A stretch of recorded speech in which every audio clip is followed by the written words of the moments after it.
ثانيا دوهم سبب مؤمنانو اغا الامتناع عن الزواج.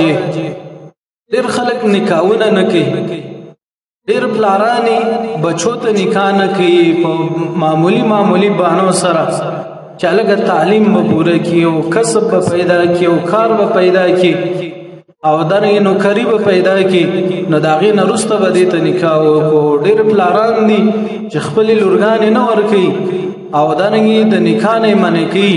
د دې وجې نه دا ګناهونه کېږي. ځکه زمونږ ته زمونږ نبي محمد صلی الله علیه وسلم ویلي او هغه چاته یې ویلي چې دا خلک په دې ګناه کې ډېر واقع کېږي. ځکه یو سړی ځواني لري، قوت لري، طاقت لري. رسول الله ځوانانو ته ویلي چې یا معاشر الشباب تزوجوا، د ځوانانو ټولګې نکاحونه وکړئ. ولې؟ ځکه په دې کې دو فایدې دي. فإنه أغض للبصر وأحسن للفرج.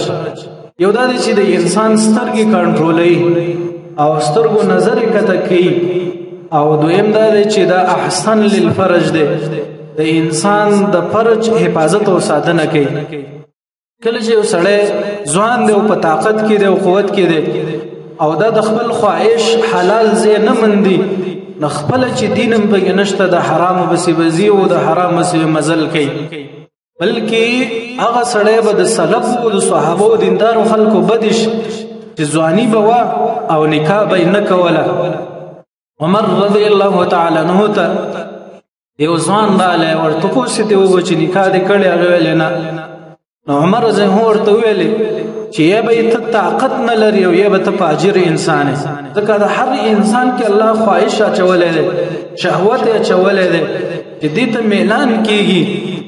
کله چې دا حلال ځای موندنې کې نه د حرامو پسې مزل کوي.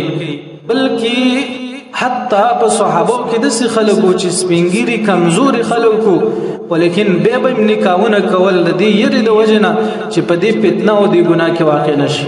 عبدالله ابن مسعود رضی الله تعالی عنه به ویلي چې لو لم يبقى من الدنيا الا 10 ایام، و چېرته 10 ورځې پاتې شي، 10 ورځې د دنیا، او ما ته پته ولګي چې زه په 10مه ورځ باندې مرم او زما وس کېږي د نکاح کولو، لتزوجتو، ما به نکاح کړی و مخافة الفتنه، د وجې د یرې د فتنې نه چې په فتنه کې واقع نشم او په ګناه کې واقع نشم.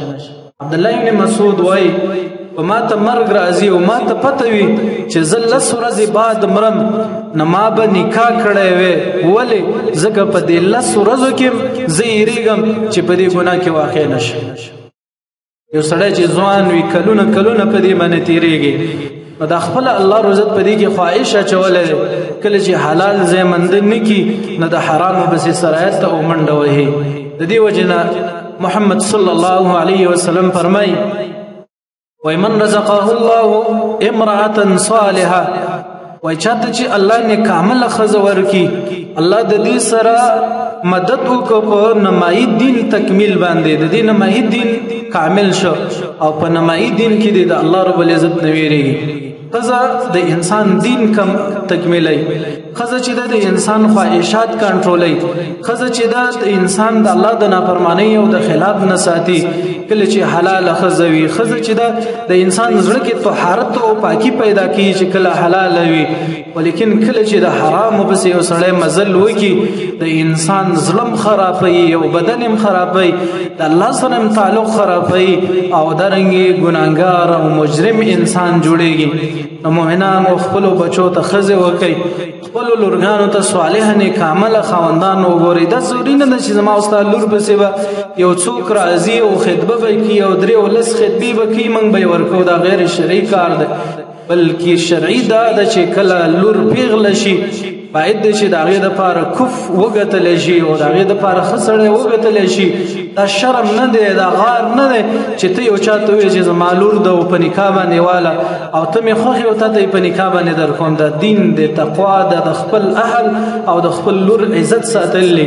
بچیا په دې بهانه باندې مه معطل کوه چې هلکه صبر وکړه، درسونه یې پوره شي، سبقونه یې پوره شي، بیا به ورله نکاحونه وکړو. درس به پوره نه کړي، ولیکن د هغې عفت به تار کړي او او دارنګې د هغې پاکدامني چې ده هغه به د خطر سره مخکې د درس د پوره کولو نه هغې به د الله سره واټن او بعد اغستی وي چې بېرته راګرځېدل د هغې به ډېر ګران وي. خپلو بچو ته چې کله بلوغ ته ورسېږي نکاحونه یې وکوي، د دې نه مه هېرېږي چې دا وظیفه نه لري، کار نه لري، کسب نه لري، پیسې نه لري. الله رب العزت مالداري په نکاح کې یوښې ده.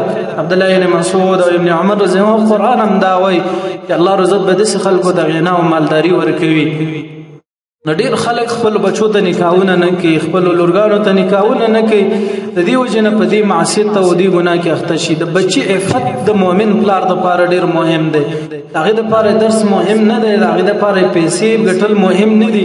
کله چې پلار مؤمن وي او مسلمان وي او د الله نه یېرېږي او د آخرت فکر وي، هغه د خپل بچي د عفت او د پاکدامن په فکر کې چې زما بچی څنګه عفیف او پاکدامن واوسي.